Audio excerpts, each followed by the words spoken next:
반갑습니다. 안녕하세요. 반갑습니다. 할렐루야. 할렐루야, 반갑습니다. 잘 들리시는가요? 아멘. 네, 네, 잘 반갑습니다. 들립니다. 네, 시간이 허락한다면 저의 동영상을 보내드린 것이 있는데 그것을 먼저 동영상이 안 열린다고요? 제가 서툴어서 죄송합니다. 제가 오늘 사랑하는 많은 선교사님하고 나누고자 하는 것은요, 다른 것이 아니라 저희 부부가 해발 2,500m 고원 정글 파푸아뉴기니에 정착해서 그 원주민들하고 27년 동안 살아가는 동안에 하나님께서 하나님 되신 이야기, 어떻게 그곳에서 하나님을 만날 수 있었으며, 그리고 저의 변화를 같이 나누고자 하는 것입니다. 여러분이 알고 계시다시피 우리의 개신교회에는 두 가지 증거가 있습니다. 첫 번째 증거는 예수 그리스도께서 이 땅에 2000년 전에 오시고 공생애를 사시고 죽으시고 그리고 부활하시고 승천하셨다고 하는 객관적 증거인데, 이것은 증명할 수 있는 것들입니다.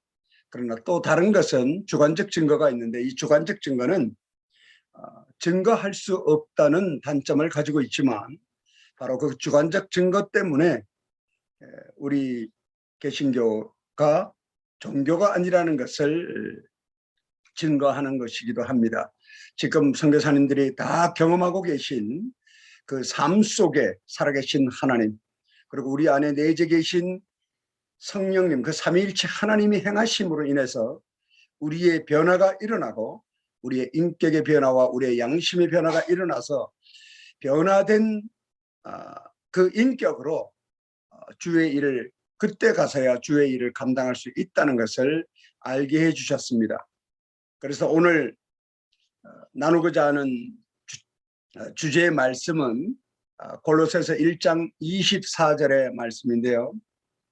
내가 이제 너희를 위하여 받는 괴로움을 기뻐하고 그리스도의 남은 고난을 그의 몸된 교회를 위하여 내 육체에 채우노라 한 사도 바울의 놀라운 간증을 시작으로 저의 얘기를 짧은 시간에 나누고자 합니다. 이미 제가 마음에 걱정이 있는 것은 여러분들이 사역하시는 모든 나라가 다르고 언어가 다르고 문화가 다르기 때문에 제가 드리는 이 간증이 여러분과의 생각이 다를 수 있고 경험이 다를 수 있고 체험이 다를 수 있는데, 그렇다 하여도 그것은 저희가 파푸아뉴기니 정글 속에서 경험을 했던 그 하나님, 그 하나님에서 일어난 일이라는 것을 먼저 이해해 주시면 감사하겠습니다.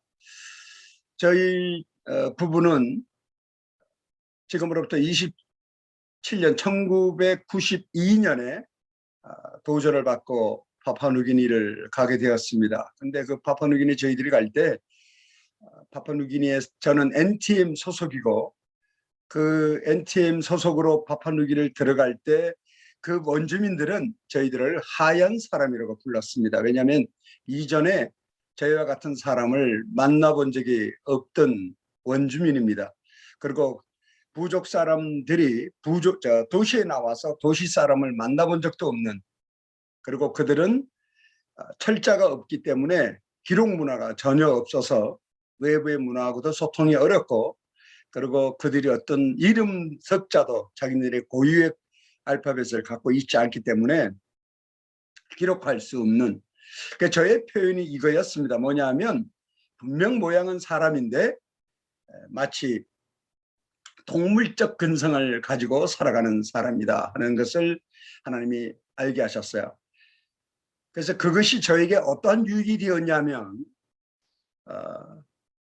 죄의 의식, 저희 부족은 죄라는 단어가 없습니다.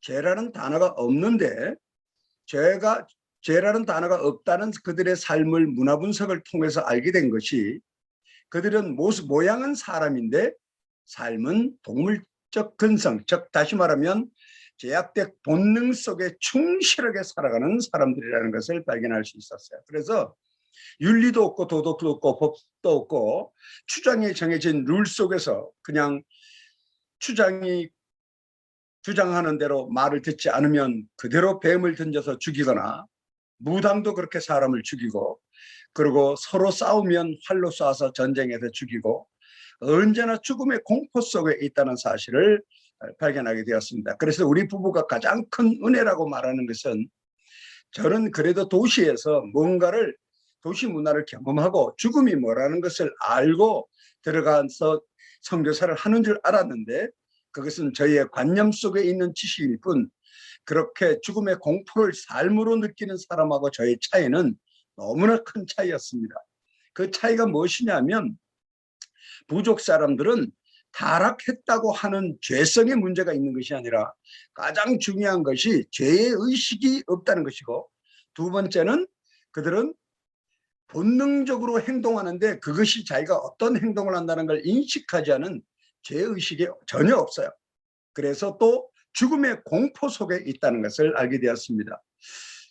그래서 죄의식이 없다는 것, 소돔과 고모라의 때 하나님께서 불로 멸하시고 노아 때 물로 멸하실 때, 심판하실 때 그때에 그것이 더 심하지 않았겠는가 싶습니다. 그러니 그런 상황 속에서 복음은 어떻게 그들을 변화시킬 수 있을까 하는 상당한 좌절감을 가지고 사역을 27년에 시작했던 것이 기억이 나는데요. 결국은 그들의 그 공포심이 놀라운 이 복음의 통로라는 사실도 알게 해주셨습니다.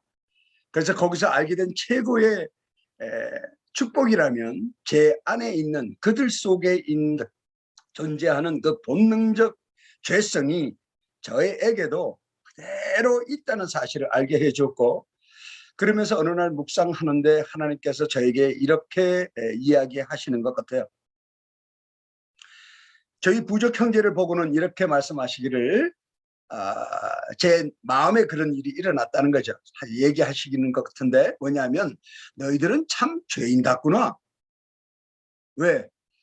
그들은 참 본능적으로 행동하지 않습니까?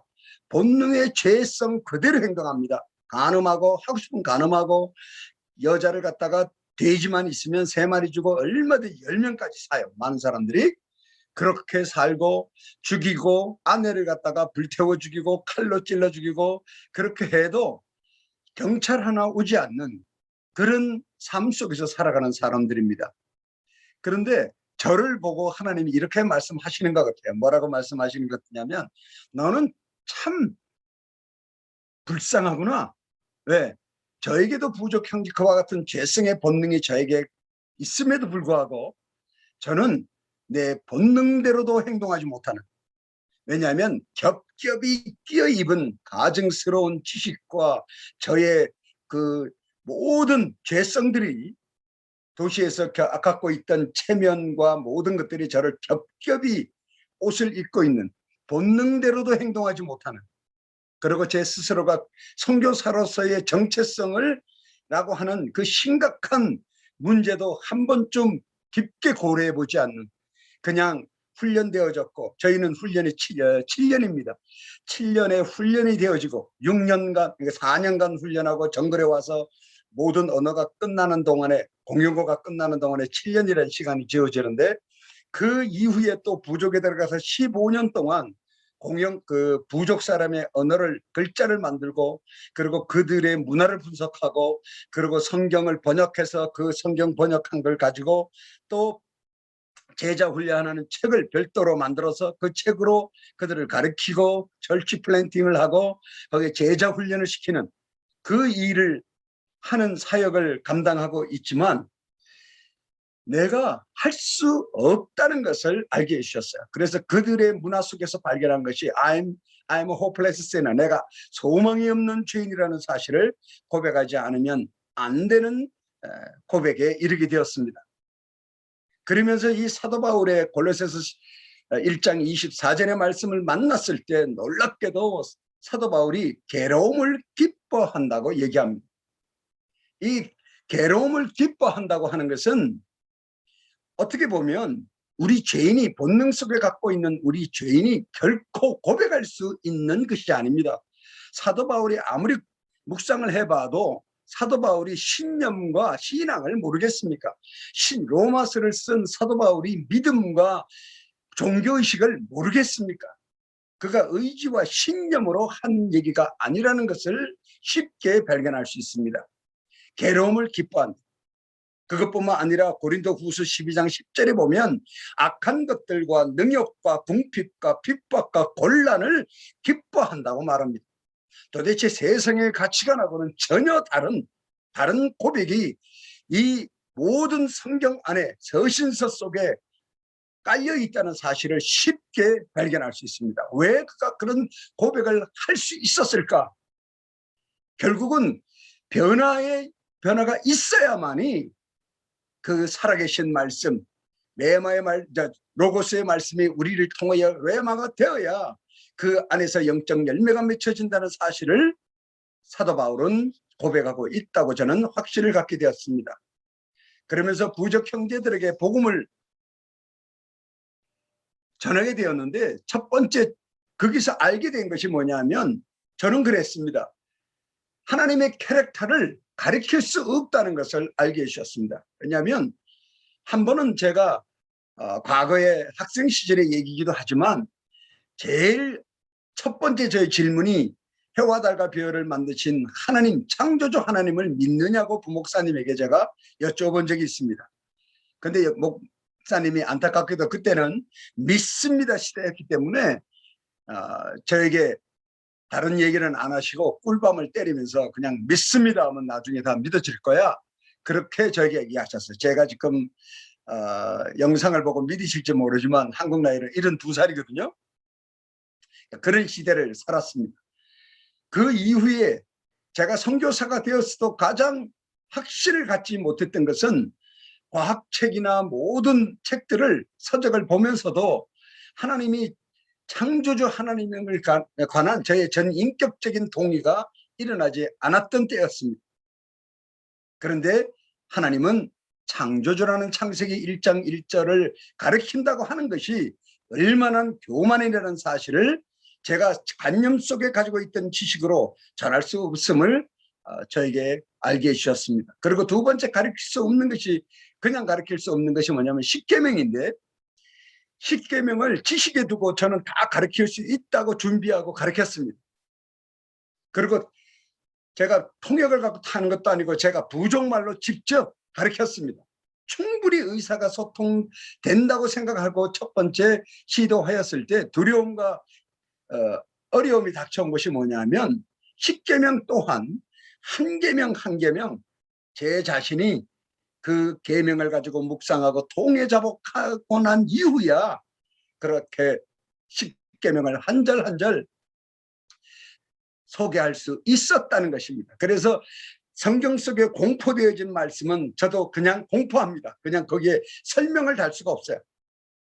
그리고 하나님이 성경 속에 계시한 당신의 캐릭터에 대해서는 그냥 전하는 것이지 그것을 내가 설명하려 들 때 오류가 있다는 사실을 발견하게 해 주셨습니다. 그러면서 부족 형제들에게 십계명을 가르칠 때 이제 제가 회개를 하고 십계명을 가르칠 때 어떤 일이 일어나느냐면 살인하지 말라, 간음하지 말라 두 계명부터 먼저 선포를 한 이유가 그들이 한 번도 하나님의 법을 들어본 적이 없기 때문에 그들의 가장 삶 속에 녹아있는 이 죄를 건드리기 위해서 이 둘을 먼저 가르쳤습니다. 그랬더니 부족 형제들이 이게 웬일입니까? 제 앞에 한 150명 정도 그때는 앉아 있었는데 그들이 전부 다 하나 둘씩 일어나더니 도망가 버리는 게 아니겠습니까?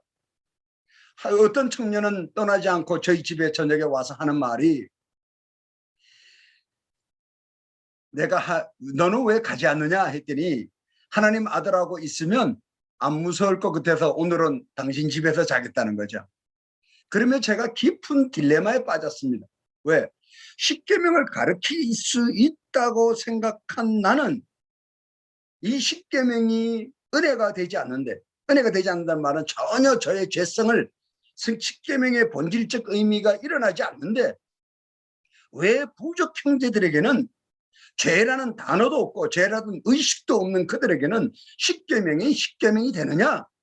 그걸 쉽게 그냥 성령이 역사하신 거야 라고 말할 수 있지만 이거야말로 정말 전혀 설득력이 없는 말이고 그건 당연한 얘기인데 왜 그들은 그 십계명을 듣고 두려움에 다 일어나서 집으로 뿔뿔이 흩어지는 그런 모습을 보였냐는 것입니다. 그래서 가르치는 것을 멈추었습니다. 멈추고 한 달 반 정도 정확하게 그들을 집집 가가고 방문을 하면서 그들이 나와 무엇이 다르길래 저가 가장 회개를 깊이 했던 때가 그때인데 도대체 제가 하나님의 말씀을 대언할 수 있는 것인지 나의 지식에 무슨 문제가 있는 것인지 그리고 저는 회개를 했다고 생각을 했는데 그들하고의 차이가 무엇인지를 알고 싶었습니다.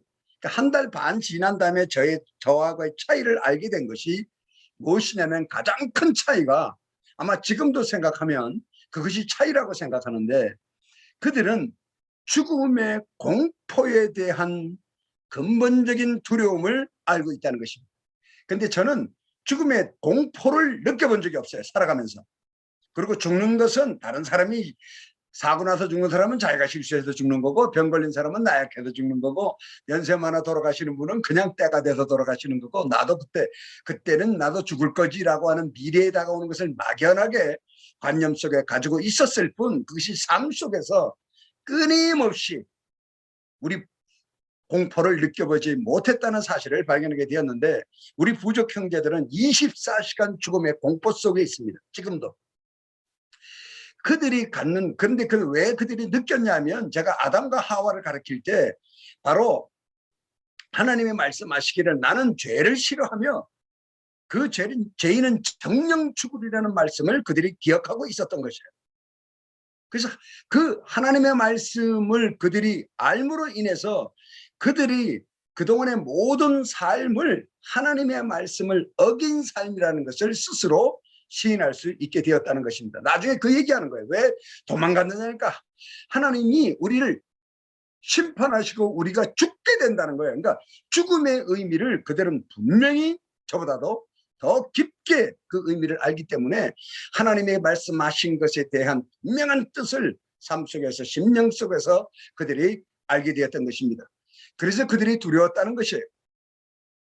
그것을 시작으로 하나님의 제를 통해서 알게 하신 것이 뭐냐면 변화가 일어나야 된다는 사실을 알게 되었어요. 왜냐하면 제가 성도지에 가서 첫 번째 한 실수가 뭐냐면 저하고 너무나 문화가 다르니까 제가 하는 얘기는 전부 다 don't do that. 하지 말라는 얘기만 하는 거예요. 우리 집에 오면 오줌 싸지 마, 똥 싸지 마, 침 뱉지 마, 간음하지 마, 죽이지 마, 때리지 마. 하지 말라만 얘기합니다. 왜? 제 문화와 생각하고 다르니까. 나도 모르게 그렇게 뱉어내는 이 얘기가 율법을 전하러 온 내가 아닌데 사랑을 전하러 왔다고 저는 나름대로 생각을 했는데 제가 하는 행위는 나하고의 문화적 개입이 있다고 하는 것을 내가 극복하지 못하고 있다는 거예요. 근데 그 극복을 부족 사람이 맞춰주기를 바라는 이런 엄청난 오류를 범하고 있다는 사실을 깨닫게 해주셔서 참으로 많은 회개를 하게 하셨는데 그때 제가 기도한 것이 그겁니다. 아버지 하나님, 내가 한국에 없어야 됩니까? 그리고 나를 기다리는 그 교회가 없어야 됩니까? 내 가족이 내 뒤에 없어야 내가 아이들 앞에 저렇게 교만을 장착하고 당당하게 서서 너희들 나에게 속삭이면 나 당장 저 움막 불태워버리고 한국으로 돌아갈 거야 라고 아이들에게 그렇게 겁을 주는 그런 얘기를 하지 않는 겁니까? 그래서 그냥 아무리 속상한 일을 당하고 아무리 아이들이 저를 죽이려고 주술을 외우고 그런 일이 일어나도 아버지 하나님, 내가 거기에 무릎을 꿇고 겸손이라고 하는 형태를 보일 수 있습니까? 그런데 복음에서는 그것이 아니라는 것을 저에게 얘기하고 있다는 사실을 복음을 통해서 알게 되었습니다. 왜냐하면 사도 바울의 또 하나의 놀라운 가치관의 변화의 간증을 여러분과 나누고 싶은데요. 무엇이냐고 말하냐면 여러분이 이미 다 알고 계신 것입니다. 무엇이든지 내게 유익하던 것을 내가 그리스도로 다 해로 여길 뿐더러 예수 그리스도를 위하여 모든 것을 해로 여긴다. 그것은 자기의 지식뿐만 아니라, 그래서 그때 하는 말이 내가 알고 있는 지식이 배설물로 여긴다고 얘기하는 것이 있습니다. 그러면 사도 바울이 그동안에 알던 모든 지식을, 성경 지식을 포함한 모든 것들을 그가 무시하고 배설물이라서 가치가 없어서 그렇게 얘기하는 것이 아니라, 월드비유가 가치가 없어서 그렇게 얘기하는 것이 아니라 자기의 가치의 변화가 이미 일어나 버렸다는 것을 얘기하는 것입니다. 뭐냐면 먼저 이 가치의 변화가 일어나는데, 그 가치의 변화가 옛날에는 월드비유, 세상의 가치가 첫 번째 우선이었습니다. 그런데 그것이 세상의 지식과 세상의 윤리와 도덕과 그리고 진리, 세상에 말하는 진리는 돈, 물질에 대한 우선적인 것, 그 모든 것들의 가치가 오직 예수 그리스도의 십자가의 죽으심과 부활의 그 지식만이 죽은 자를 살리며 어둠에서 빛으로 옮길 수 있는 유일한 살아있는 지식인 것을 발견하게 되어서 가치에 관한 질서가 잡혔다는 것을 의미한다고 저는 분명하게 생각합니다. 가치의 변화가 일어났기 때문에 그때부터 그가 바로 주의 일을 할 수 있는 놀라운 동기부여를 갖게 되었다. 사도 바울이 끊임없이 성령의 인도함을 받았지만, 성령의 인도함을 받는 것이 참으로 저 같은 경우는 왜 힘들었어요. 왜 느껴지지도 않고, 성령이 나를 뭘 시키는지도 성경 말씀에서 찾으려 하는 것인데, 그것이 우리의 이 죄성 때문에 감성에서 느껴지지 않으니까 성령이 나를 인도하는 것인지, 내 이 자유의지가, 나의 자유의지가 성령을 끌어당기고 있는 것인지조차도 인지 못하는 소망이 없는 죄인인 것을 고백했다 하더라도 이 사역이 내 것이 아니고 하나님 것인 것을 동의하는데, 그 안에서 쓰임받을, 도구로 쓰임받으려면은 거기에 합당한 것이 있는데, 그것이 뭐냐면 사도 바울처럼 변화가 일어나야 한다는 사실입니다. 또 하나의 간증을 또 하나 우리가 나눠보면, 갈라디아서 6장 14절의 말씀이 참으로 놀라운데요. 그 안에 보면 그리스도로 말미암아 세상에 나에 대하여 십자가에 못 박히고, 그리스도로 말미암아 세상이 나에 대해서 못 박히고, 내가 또한 세상을 대하여 그러하니라고 하는 엄청난 고백을 하게 되는데, 이 고백은 자기의 인격이 변해졌음을 얘기합니다. 가치관의 변화뿐만 아니라 자기의 인격이 송두리째 바뀌어지는, 세상에 속한 사람이 아니라는 관념적인 얘기가 아니라 자기의 모든 생각과 그리고 선택과 그리고 자기가 행하는 모든 지식은 하나님 예수 그리스도의 성경의 부활에 관한 그 말씀이 전신갑주가 된 자기로서 세상하고는 분리된 다른 존재임을 말하고 있습니다. 그런데 그 성경에서 분명히 그것을 뭐라고 했냐면 뉴 크리에이션, 새 피조물, 새 푸대라고 얘기합니다. 새 푸대가 되어야 새 수를 담는 것이고, 새로운 인격이 되어야 그 인격에서 바로 우리가 도구로, 우리를 통하여 예수 그리스도의 놀라운 복음이 투영될 수 있다는 사실을 그는 얘기하고 있습니다.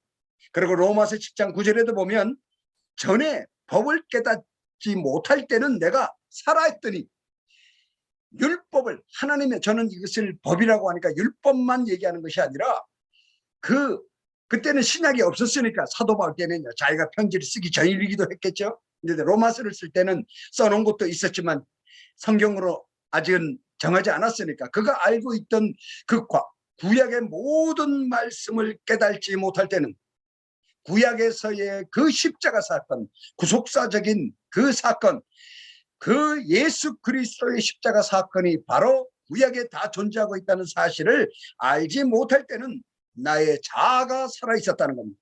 나의 자유의지로만 살아오던 내가 계명이 이름에 죄는 살아나고 나는 죽었다고 말합니다.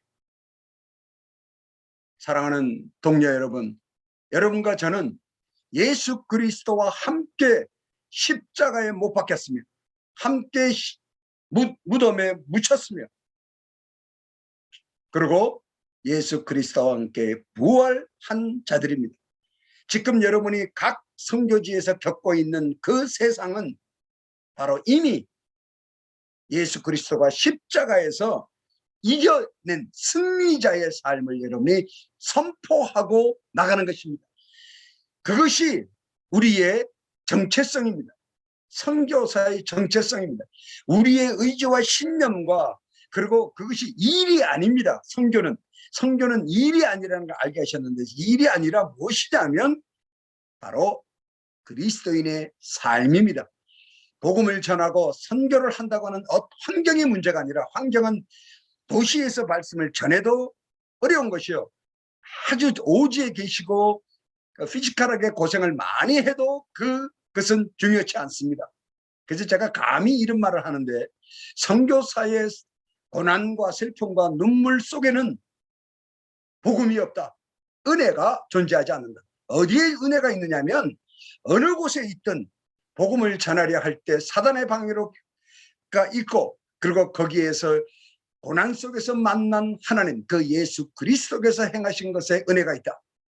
그 은혜를 여러분이 삶 속에서 발견하시고 여러분의 삶 속에 깊이 받아들이셔야 되는데, 그렇게 할 수 있는 유일한 방법이 무엇이냐 하면 바로 본능에 대한 통해자복 회개라는 사실을 발견하게 되었습니다.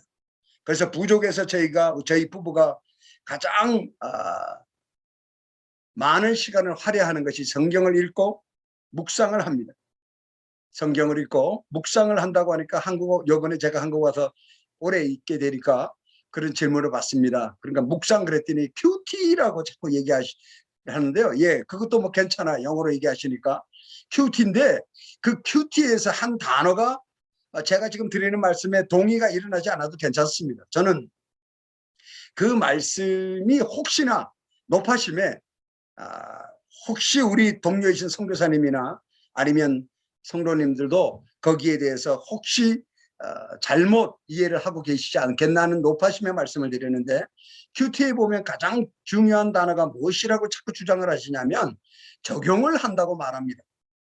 근데 이 단어에 대해서 깊이 묵상을 하면, 우리의 하나님의 살아계신 말씀은, 성령으로 감동되어 기록되진 말씀은, 본능적인 죄성을 가진 우리는 절대로 우리가 그것을, 하나님의 말씀을 적용할 능력이 없어요. 단 한마디라도 적용할 수 있다면, 쉬지 않고 기도하라, 그리고 항상 기뻐하라, 감사해, 기뻐, 뭐 이런 말씀을 명령으로 말씀하셨다고 해서 그것을 내가 할 수 있다고, 명령을 지킨다고 행한다고 하는 그 자체가 나의 제약된 자유의지로 하는 종교의식인 것입니다. 성경 속에, 이건 제 얘기가 아닙니다. 마틴 로이드 존스 목사님이나 조나단 에드 목사님도 다 하시는 말씀인데, 66권의 모든 말씀은 지키라고 행위를 동원하는 말씀이 아니라, 이 말씀을 읽고 그렇게 할 수 없음을, 산상수훈을 포함해서 그렇게 할 수 없는, 소망이 없는 죄인인 것을 네가 아느냐 하는 것을 고백으로 받기 위한 말씀이라고 그분들은 분명히 가르치고 계십니다. 왜? 우리의 신앙이 종교가 아니라는 것은, 우리는 우리의 인격의 변화가 하나님의 은혜로서만, 예수 그리스도가 죽으시고 부활하셨기 때문에 일어나는 그 은혜와 긍휼 때문에 단순히 천국을 가는 것만이 아니라, 그건 당연한 것이고 칭의에 의해서, 그것뿐만 아니라 우리의 육체 속에 남아있는 죄성, 그래서 사도 바울이 또 고백하기를, 공고한 자, 내가 선을 행하려 하나 내 안에 악을 행하는 또 다른 그 악을 즐기는 악이 있다고 하는 놀라운 심정 깊은 곳에 있는 우리의 본능 속에 있는 죄성을 고백하는 그 모습을 우리에게 보여주고 있는데, 우리의 본능 속에는, 인간의 본능 속에는 우리 안에 계신 성령께서 애통하다고 하는 말씀은, 애통할 수밖에 없는, 우리가 인식하지 못하는 무한대의 죄성이 있다고 마틴 로이드 존스 목사님은 로마서 강해에서 얘기를 합니다. 우리가 인식하지 못하는, 그런데 우리는 어떤 죄인이냐면, 어떤 죄만 인식하느냐면 나의 윤리적이고 도덕적인 죄성만, 그것만 기억하고, 내가 저지른 그런 죄성도, 우리는 또 다른 죄성을 가지고 있는, 본능적 죄성이 있는데, 그게 뭐냐면 합리화를 시키는 죄성으로 내가 진 죄를 자꾸 합리화시키고, 그리고 잊어버리려고 합리화시켜서 어렸을 때 지었거나 아니면 완벽한 합리화로 자기가 진 죄를 잊어버리는, 그 죄를 또 짓는, 본능적으로 우리는 그런 죄 속에 살아가는 인간이라는 것을 조나단 에드워즈가 이런 얘기를 합니다. 그분이 쓰신 책을 제가 권해드리고 싶은데 Religious Affection이라는 책이 있어요. 신앙과 정서. 근데 그 책에서 분명하게 얘기하기를 아담이 죄를 짓는 순간 우리에게, 아담을 포함한 우리에게 Holy Righteousness, 거룩한 의가 사라져 버렸습니다. 그러니까 우리는 결코 우리 안에서 하나님이 말씀하시는 선을 행할 능력이 지금도 존재하지 않습니다. 오직 우리가 여러분이 나가서 선교를 하고 여러분이 나가서 선한 행위를 하나님이 볼 때 기뻐하시는 일을 하고 계신 것은 예수 그리스도의 십자가에 죽으시고 그리고 부활하셨음으로 말미암아 그분의 보혜사 성령을 보내서 우리에게 in you 우리에게 내재하심으로 말미암아. 그래서 성경 말씀에 이런 말씀이 있지 않습니까? 너의 믿음을 확증하라. 그 삼위일체 예수 그리스도가 너 안에 내재하심을 모르느냐? 알지 못하느냐? 느낄 수 있다는 겁니다. 알 수 있다는 것이에요. 그렇지 않다면 너는 어려운 자라고 분명히 얘기하고 있습니다. 그러니까 우리가 우리 안에 계신 그 삼위일체 하나님의 예수 그리스도가 기뻐하시는 일을 위하여 우리를 콜링하셨기 때문에 그 기뻐하시는 복음을 전하는 일에 여러분은 참여하고 있는 놀라운 프리빌리지, 특권을 가지고 있음을 알게 하셨고, 또 저희 그 깊은 통해자복을 통해서 저에게 주신 놀라운 은혜가 있는데, 그것은 무엇이냐면 회개도 내가 자꾸 회개를 했다고 하는 것이 나의 교만의 열매를 맺는다는 것을 또 알게 하셨는데, 우리의 본능 자체는 이 주의 일을 너무 잘해도 나의 자뻑이 일어나고, 자뻑이란 말은 한국 와서 배웠습니다, 이번에. 또 내가 열심히 뭔가를 해도 그것이 나의 의의를 드러내는 그런 문제로 드러난다는 사실을 알게 되었습니다. 의의가 뭡니까? 결국 교만이거든요. 그리고 주의 일을 하고 그 결과가 내 심령 속에 기쁨으로 자꾸 장축이게 쌓여간다는 것 자체도 결국은 나의 교만의 결과라는 사실을 알게 되는 깊은 묵상의 자리에 갈 수 있는, 그리고 말씀을 읽을 때 그 말씀이 레마가 되어서 참으로 회개를 통하여 그 나의 인격이 변화가 일어나는데, 첫 번째 변화가 사도 바울처럼 가치관의 변화가 일어나고요. 두 번째 일어나는 놀라운 것이 믿음이 굳건해집니다. 그래서 어떤 말에 이것이 아멘이구나 하는 것을 알 수 있는 것이, 조나단 에드워즈가 뭐라고 말을 하느냐면, 단에서 선포되어지는 목회자의 설교로는 성도의 영성을 굳건하게 할 수가 없다. 오직 66권의 말씀만이 성도의 영성을 굳건하게 할 수 있다고 이 대가가 얘기를 합니다. 왜 그랬을까? 그거는 충분히 이해할 수 있는 것이, 목사님이 복음이 아닌 것을 가르친다는 것이 아니라 목사님을 비롯한 저를 비롯한 여러분 또한 한계를 가진, 리미트를 가지고 있는 우리의 지식과 생각과 경험과 그 속에서 복음을 전할 수밖에 없는, 그래서 하나님은 미스터리, 그 신비로운 그 하나님, 그 성령의 감동으로 기록된 성경을 우리가 지식으로밖에는 받아들이고 지식으로밖에는 전할 수 없는 한계를 가진 존재라는 사실을 그 목사님은 이야기를 하고 계신 것입니다. 그래서 성경 말씀을 통해서 그 말씀이 나의 삶 속에 응답되었음을 발견하게 하시고, 그리고 주시는 놀라운 것이 뭐냐면 감성의 변화, 그러니까 양심이 화인 맞았던 것이 풀려나는데, 그 풀려진 양심이 어떤 형식으로 드러나느냐면, 저희가 다시는 죄를 짓지 않도록 선택을 하는 것에 도움을 주기 시작하더라고요. 선택을 하는 것에 도움을 주기 시작하고 절제하는 것에 또 도움을 주기 시작하는데, 점점 회개를 통하면 우리의 양심의 선모가 섬세하게 일어나서 말씀을 내가 지키는 것이 아니라 말씀을 누리게 된다. 사랑장도 내가 사랑을 하려고 하는 것이 아니라, 제가 사랑하려고 부족 애들을, 그 냄새나는 애들을 끌어안아 가지고 제가 온몸에 스케이비스, 여러분 아마 그 정글 속에 계신 분들이라면 저와 동일한 경험이 있을 텐데, 오음이 옮아 가지고 일주일 동안 그 혼이 난 적이 있는데, 혼이 나고 나니까 다시 끌어안고 싶지 않은 거예요. 오직하면 제가 하나님 두 팔이 없는 게 더 편하겠습니다. 왜? 그들을 안지 않을 수 있으니까. 저의 그 인간의 내재되어 있는 본능과 부딪히는 거예요. 그러니 저 같은 사람이 복음을 전한다는 자체가, 이거는 어부성설이고 도대체 하다가 좀 힘만 들면 저는 짜증을 내는데 안 되지 않습니까? 그런데 이 회개라고 하는 것이 길이요, 길이요 진리요 생명이시라는 말씀이 예수 그리스도를 통하여 구원을 받지만, 제가 그것을 묵상하면서 회개가 예수를 붙잡는 유일한 길이라는 사실을 제가 아멘하게 되었고, 그리고 회개가 내가 진리와 동행할 수 있는 유일한 길이며 회개가 바로 생명으로 옮기는 통로. 그런데 이 회개가 내가 한다고 해서 내가 하는 줄 알았어요. 그러나 분명한 것은 예수 그리스도가 십자가에 죽으시고 부활하셔서 하나님의 의를 이루고 하나님의 긍휼로 저를 칭의하시고 그랬기 때문에 이 세치 악한 세치혀에 회개라고 하는 엄청난 긍휼을 베풀어 주시고 기도라고 하는 엄청난 수단을 긍휼로 주셨기 때문에 이 놀라운 황금 열쇠와 같은 이 회개를 가지고 주님을 매번 만나는, 그랬더니 마틴 로이드 누굽니까? 마틴 루터가 하는 말이, 내가 새로운 죄를 발견하니 이렇게 감사하다고 얘기하는 거예요. 자기가 새로운 죄를 발견했는데 왜 감사합니까?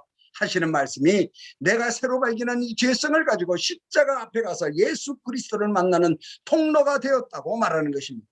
그 회개와 우리의 죄성은 예수 그리스도 십자가에 부활하신 주님을 만나고 부활의 능력을 우리 몸에 말씀처럼 우리의 감성과 나의 육체와 나의 변화에 일어난 인격의 변화를 통하여 그것이 나의 감성에 온전히 체험되어졌을 때 우리를 통하여 복음이 투영되기 시작한다는 것입니다. 그래서 부족 형제들의 슬픔과 좌절과 공포와 눈물과 배고픔과 부끄러움이 저의 끝이 되어서 끌어안고 눈물을 흘리는 그 감격을 경험하게 하셨습니다. 그 일이 일어나고 나서 부족 애들은 자기들의 영적 두려움을 나에게 얘기하기 시작했고, 여인들은 부인병에 가는 것을 얘기하기 시작했고, 남자들은 남자의 집 속에서 그 악한 행위를 어떻게 한다는 걸 두려움 때문에 말하지 못하던 상금하나 마살레의 악령에 대해서 저에게 고백을 하기 시작했습니다. 그래서 그들의 영적 문화를 정확하게 파악할 수 있었을 때 제가 또 다시 뭘 가르쳐서 복음이 된 것이 아니라 그들이 그동안에 공부했던 성경의 구속사적으로 가르친 성경 말씀 속에서 그들의 회개가 일어나기 시작한다는 사실을 발견하였고요. 또 놀라운 회개가 언제 터지냐면 엠마로 가는 두 제자에게 예수께서 그 구약의 모든 언약이, 그리고 그 모든 성막의 사건이, 그 모든 증표가 십자가를 가리키고 있다고 하는 사실을 가리킨 그 말씀이 그대로 구속사적으로 가르쳤는데, 구약서부터 부활까지는 그냥 하나의 스토리텔링으로 쭉 듣고 재미있게 듣던 그들이 구약의 모든 사건이 700년 전, 1000년 전에 선지자를 통하여 선포되었던 그 말씀이 이루어진 사실을 가리키는 그 신약을 가리킬 때, 신약을 다시 한번 그들에게 이 두 번째 가리킬 때 그들은 회개가 터지고 그들은 놀라운 성령의 역사를 경험하게 되었습니다. 그러고 나서 2년 동안 그들의 신앙과 간증을 체크하고, 제가 이제 영상을 나중에 보게 될 텐데 146명이 참으로 한 300여 명이 시원을 했는데 다시 인터뷰를 해서 다 떼어내고 146명이 진정 구원받은 간증과 그 간증이 삶에서 나타났음을 확인하고 세례를 주는 장면을 이제 보시게 될 텐데요. 그런 열매를 하나님께서 맺으시는 것을 옆에서 체험했습니다. 그러면서 제가 가장 기뻐하는 것은 제 속에 어떤 두 가지의 놀라운 열매를 주셨는데, 하나가 진정한 겸손이 무엇인지를 알게 해주셨습니다. 그 겸손이 첫째, 세상에 말하는 겸손을 떠는 것이 아니라 돈 많은데 없다고 말하고 많이 배웠는데 아니라고 말하고 선교사인데 아니라고 말하는 그런 겸손이 아니라, 그건 세상적 가치관에서의 겸손을 떠는 것이고, 하나님이 주시는 그리스도의 열매는 겸손의 열매를 맺게 되는데, 어떤 겸손이냐면 살아계신 그 삼위일체 하나님 앞에 내가 나의 인격을, 이 죄성의 인격을 비추어 보았을 때 정말 소망이 없는, 정말 사악한 거룩하지 않은 죄인임을 전인격적으로 인정하는, 그래서 일어나는 겸손을 성경은 바로 복음의 열매라고, 열매를 보고 알지라고 하는 그 겸손을 맺게 된다는 것입니다. 겸손한 인격이 되게 되면 또 다른 게 발견하는데 삶의 이상이 확립되는데, 그 삶의 이상이 뭐냐면 지금 여러분들이 감당하고 있는 하나님의 놀라운 이 사역이 우리의 모든 나의 생각과 나의 마음과 나의 행동과 나의 삶과 육체와 나의 삶 전체를 올인해도 그 안에 놀라운 기쁨과 감격이 숨어 있음을 기꺼이 동의하는 삶의 이상임을 발견하는 그 특권을 누리게 하신다는 겁니다. 그래서 그 안에서 하나님을 발견하는데, 예수 그리스도 하나님은 살아계시며 인격적이시며 전능하시다는 사실을 고백하지 않고는 견딜 수 없는 하나님으로부터 긍휼을 입은 자의 감격을 누리게 됩니다. 그러면 그 겸손과 동시에 주시는 것이 뭐냐면, 내가 온유한 자라고 말씀하신 그 예수 그리스도의 온유가 내 안에 자라기 시작한다는 사실을 발견하게 되는데요. 온유를 여러분이 예수 그리스도로 온유로 여러분과 함께 계시면 세상이 감당치 못한 자가 된다는 사실을 알게 되는 거예요. 그래서 사도 바울이 고백한 서두에 고난을 기뻐하는데 십자가에 남은 고난을 위하여, 아직도 여러분의 복음을 전할 많은 수많은 영혼들을 위하여, 아직 예수 그리스도의 십자가에서 죽으심은 온전하게 모든 세상에 once forever 단영번 모든 구원을 이루셨는데, 아직도 그 복음을 듣지 못하고 기쁜 소식을 듣지 못하고 죽어가고 있는 그리스도의 남은 고난을 향한 그 삶의 이상이 확실한 타겟을 갖고 있는 그 삶 속에서 기꺼이 세상이 감당치 못하는 고난을 기뻐하는 그 엄청난 고백을 하는 이미지 오브 갓, 하나님의 형상이 회복되어진 놀라운 진정한 그리스도인의 인격으로, 그리스도인의 양심으로, 여러분이 다 아시는 단어입니다. 선교를 하다 보면 상황 윤리가 참 중요한데, 언제나 매 순간 before the Lord, 주 앞에서 내가 이 상황을 어떻게 판단하고 행동해야 되느냐 하는 자기 자신의 분명한 행동 양식이 정립이 되는, 그래서 여러분의 선교 사역의 전략과 그리고 수단을 복음적으로 분명히 장착할 수 있는 그 사역을 감당하는 그 영광을 누리시라고 확신하며 여러분을 주 예수 그리스도 이름으로 축복합니다. 대단히 감사합니다. 아버지 하나님 감사합니다. 죄인되어 있던 우리를 십자가의 보혈로 구원하여 주시고 자녀 삼아 주시고, 죄인되어 있던 우리에게 아버지께서 긍휼로 우리의 입술에 하나님을 거룩한 하나님이라고 고백할 수 있는 특권을 허락해 주심을 감사합니다. 살아계신 아버지 하나님, 세계의 방방곡곡에 하나님께서 택하여 세우시고 부르신 하나님들의 자녀들이 하나님 예수 그리스도의 죽으심과 부활을 전하기 위하여 아버지 하나님 세상에 나가 있는데, 아버지 하나님 이 선교사님을 통하여 복음이 전파되는 물론이며, 아버지께서 그 믿음을 알게 하시고 복음을 알게 하신 한국의 교회와 한국의 성도와 한국 정치와 한국을 위하여도 기도하는 귀한 일꾼으로 삼아 주시옵소서. 그래야 아버지 하나님, 하나님의 모든 공의가 일어나게 하여 주시고, 하나님의 그 거룩함이 한국을 통하여 일어나게 하여 주시고, 선교사님이 그 선교지에서 일어나는 예수 그리스도의 피의 가치가, 그 은혜가, 그 복음의 풍성함이 한국교회를 살리고 한국 성도를 살리며 한국의 모든 정치와 경제와 사회와 문화를 다시 아버지 하나님 살리는, 그거에 쓰임받는 모든 선교사님이 될 수 있도록 인도하여 주시옵소서. 어려움과 고통 가운데 있는 6.25 때에도 매 어려울 때마다 모든 목사님들이 모여서 기도한 사실을 역사 속에서 알고 있습니다. 아버지 하나님, 오늘 이 자리에 참석하신 모든 선교사님은 물론이며 이 선교지에서 사역하는 모든 선교사님의 심령 속에 한 분 한 분 속에 귀한 복음의 사명감을 허락하여 주셨는데, 그것이 예수 그리스도의 십자가의 열정임을 우리는 알고 있습니다.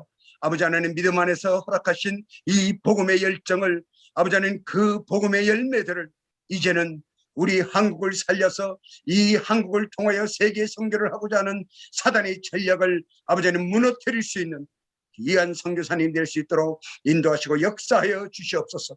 그래서 이제는 우리가 기도를 할 때 우리의 유익을 위해서만 기도하지 않고 오직 하나님 예수 그리스도가 기도하셨던 것처럼 나의 유익대로 하지 말고 하나님의 뜻대로 하라고 기도하셨던 예수의 기도를 본받아 우리 또한 하나님의 뜻을 알고 하나님의 뜻에 따라서 기도하는 모든 선교사님과 자녀들이 될 수 있도록 인도하여 주시옵소서.